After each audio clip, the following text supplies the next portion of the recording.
শখের জিনিসগুলো আজকে টাকার জন্য আমি রেখে আসলাম, কারণ আমি আজকে নিতে পারলাম না, কারণ আমার কাছে এত ইনাফ টাকা ছিল না।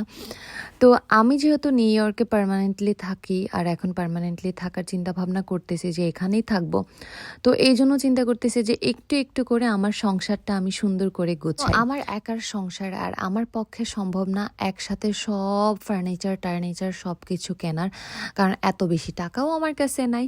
তো আমি যখনই স্যালারি পাই, যখনই আমার কাছে একটুখানি টাকা আসে, তখন আমি চেষ্টা করি যে আমার বাসার জন্য একটু একটু করে কিছু কিনে নেওয়ার জন্য। তো আজকে তেমনই হচ্ছে, আমি আমার দোকানের পাশেই হচ্ছে একটা দোকান ছিল, ওইখানে সব কিছু পাওয়া যায়, দেয়ালমেট থেকে শুরু করে সব কিছু। তো এর আগে আমি যখন আসি, এই দেয়ালমেটটা আমার এত ভাল লাগছে, এত বেশি ভাল লাগছে। আর আমি আমার ঘরের থিমটা হচ্ছে সব কিছু ব্ল্যাকের মধ্যে রাখতে চাচ্ছি, ব্ল্যাক, ব্রাউন, ব্লু, এগুলো হচ্ছে আমার আর পছন্দের কালার। তো আমি এর আগে হচ্ছে আমি দেখাবো যে বাসায় যে আমি তখন ওয়াশ করছিলাম আমার কম্বল টম্বল, তখন না ওইখানে ওয়াশিং মেশিনে আমি অনেক বেশি মনে হয় টাইম লাগাই দিছিলাম গরম শুকানোর জন্য। তখন কি হয়েছে, আমার এত ভালো একটা আমার কম্বল জলা জলা, জানি প্লাস্টিক যেমন গইলা গেলে যেমন হয় না উপর দিয়ে, এরকম এরকম হয়ে গেছে। সো এখন আমি যখনই শুই তখন আমাকে ওটা মানে শরীর আমার চুলকায়, কারণ আমি প্রপারলি ঘুমাইতে পারি না, কারণ ওই যে একটুখানি উপর থেকে পড়ে গেছে না, গরম বেশি তাপ দিয়ে শুকানোর কারণে। তো এখন শুইলেই আমার বডিতে লাইগা হচ্ছে চুলকায়। তো আমি অনেক দিন যাবত চিন্তা করতেছিলাম যে একটা হচ্ছে আমি কমফোর্টার কিনবো। তো এখন আমি ওই দোকানে চলে আসছি। আর এদিকে না আমি একটু ফুলের ঝাড়টার আমার বাসায় পছন্দ, বাংলাদেশে যারা আমার বাসায় আসছে, যারা আমার বাসায় আমাকে চেনেন, সবাই জানে যে আমি আমার রুমটা না একটু অর্গানিক ফুল, বলে কি অর্গানিক মানে প্লাস্টিকের ফুল টুল দিয়ে সাজাতে পছন্দ করি। অ্যান্ড আমার অরিজিনাল ফুলও আমার অনেক বেশি ভাল লাগে। তো আমি এখানে চলে আসছি একটু ফুলদানি টুলদানি কেনার জন্য, অ্যান্ড ঘরের জন্য একটুখানি ডেকোরেশনের জন্য জিনিস কিনবো। তো এই ফুল দেয়ালমেটটা আমি নিয়ে নিলাম, সামনে নিয়ে আসছি। অ্যান্ড আমি একটা কম্বলও নিতে চাচ্ছি, যে কমফোর্টার। তো কম্বল নিতে চাচ্ছিলাম, এই কম্বলগুলো না আমার বাবা যখন সৌদিতে ছিল, অনেক, যার দেশের বাইরে থাকে সবাই জানে যে আপনার দেশের বাইরে থেকে যখন আপনার ফ্যামিলি মেম্বার কেউ আসবে, তখন কম্বল মাস্ট বি আপনার জন্য নিয়ে আসবে। তা আমার বাবা এরকম আমাদের জন্য অনেক অনেক কম্বল পাঠাইছে। বাট আমার না কম্বলটা রেখে আমার একটা কমফোর্টার পছন্দ হয়েছে। কম্বলটার দাম ছিল হচ্ছে $19, আর কমফোর্টারটার দাম ছিল অলমোস্ট লাইক $61।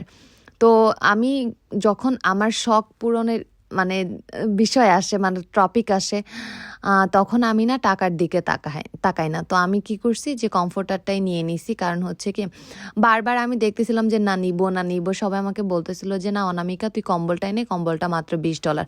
বাট আমার কমফোর্টারটা ভাল লাগছে, তো আমি কি করব, আমি ওইটাই নিয়ে নিছি। সো আপনাদেরকে বাসায় যায় দেখাচ্ছি আমি যে কোন কমফোর্টারটা নিছি আর কেমন হয়েছে, আপনারাও কমেন্টের মাধ্যমে জানাবেন। তো আমি অনেক কষ্ট করে 2টা ব্যাগ নিয়ে তারপর হচ্ছে গ্রিন ক্যাপ কল করলাম, আর গ্রিন ক্যাপ দিয়ে বাসায় আসলাম। কাজ শেষেই আমি এগুলা করি, প্রতিদিন কাজ করার পরে হচ্ছে কি আমি একটুখানি টুকিটাকি করে, দেখেন আমি হাত দিয়ে ধরে নিয়ে আসছি, এখন আমার হাত পুরো লাল হয়ে গেছে। এই যে সেই কম্বলটা আমার অনেক পছন্দের ছিল, আর এটাও আমি প্রায় $80 দিয়ে নিছিলাম। তো এই যে দেখেন, এইটা পুরা পুইরা পুইরা পুইরা পুইরা হচ্ছে এরকম উপর থেকে এরকম হয়ে গেছে, এখন শরীরে নিলেই হচ্ছে চুলকায়। তা আমি অনেক বেশি হ্যাপি। আর আমি বললাম না যে আমার শখের জিনিসগুলো রেখে আসতে হয়েছে, আমি যে ফুলদানিগুলো কিনছিলাম অ্যান্ড দেয়ালমেটটা কিনছিলাম, আমি যখন বিল করতে গেলাম তখন দেখলাম যে আমার বিল অনেক বেশি হয়ে গেছে।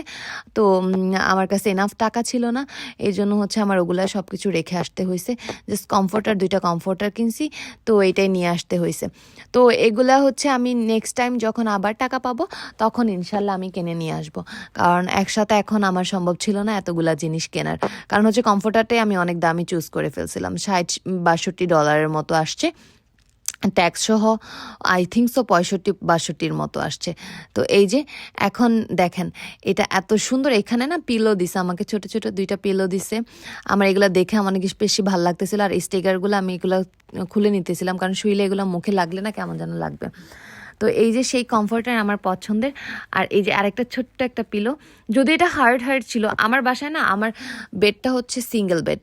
তো এই জন্য এখন আমার সমস্যা হচ্ছে যে এখন আমি কোনো ছোট ছোট কোনো কিছু রাখতে পারতেছি না, একটা বালিশ রাখলেই হচ্ছে আমার বেড একদম ফুল হয়ে যায়, আমার খাট, এখন আর কোনো কিছু রাখার মানে জায়গা হয় না। তো তারপরে হচ্ছে আমার না সবসময় ভালো লাগে যে বেডের মধ্যে হচ্ছে ছোট ছোট অনেকগুলো কুশন থাকবে, সুন্দর করে সাজানো থাকবে। তো ওই যে বাংলাদেশের হ্যাবির যে ওইটার আমার চেঞ্জ হয় না।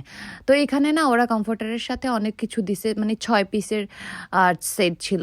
এটা কি দিল আমি বুঝলাম না। এটা হচ্ছে আপনার বেডের উপরে বিছানোর জন্য, বাট এটা কোনো পেপারের মতো ছিল, এটা মিডেলেরটা কাগজ ছিল। তো কাগজের মধ্যে আমি কেমনে শুমো, তো এই জন্য আমি ওইটা বাজ করে আবার রাইখা দিলাম। জাস্ট কিছু কিছু হচ্ছে 2টা কুশন রাইখা দিলাম আর একটা বিছানার মানে বালিশের কভার। আর এই বালিশের কভারটা আমি বুঝলাম না, এটা বালিশের কভার কিভাবে হয়, এটা তো 4 কোণ একটা মানে কুশনের কভার, বাট অনেক বড়। তা আমি একটু ঢং করে নিলাম মাঝখানে।